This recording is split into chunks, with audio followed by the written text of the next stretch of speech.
Magandang araw sa inyong lahat at welcome sa aking channel. Happy New Year!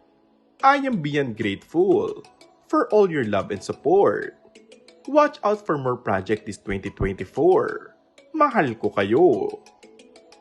Ito nga ang naging pagbati ng kapamilya actress na si Julia Montes para sa bagong taong 2024. Tila may pinaghahanda ang sorpresa ang actress para sa kanyang mga tagahanga na tiyak na abangan nga ng lahat.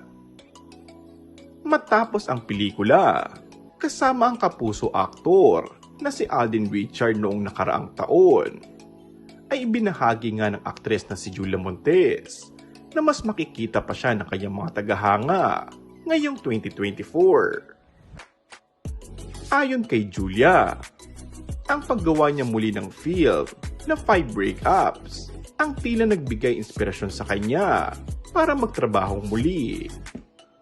Siguro ang masishare ko lang sa buong pag-film ko ng movie. Na-inspire ako to work ulit. Yun yung parang naging dating sa akin while doing that film.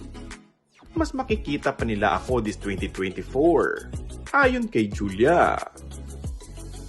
At dahil inspired na magtrabahong muli, ibinahagi rin ni Julia ang pangarap na makasama sa isang proyekto ang longtime boyfriend niya na si Coco Martin.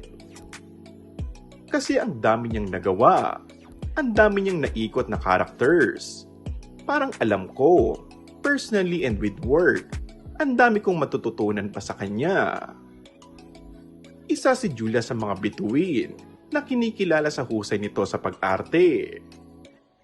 Ilan din sa mga tumatak sa proyekto ng aktres ay ang mga seryeng pinagsamahan nila ng matagal ng nobyo na si Coco Martin. And that's all for our today's video. Kung bago ka lang sa aking channel ay mag-subscribe at pindutin na rin ang notification bell. Maraming salamat!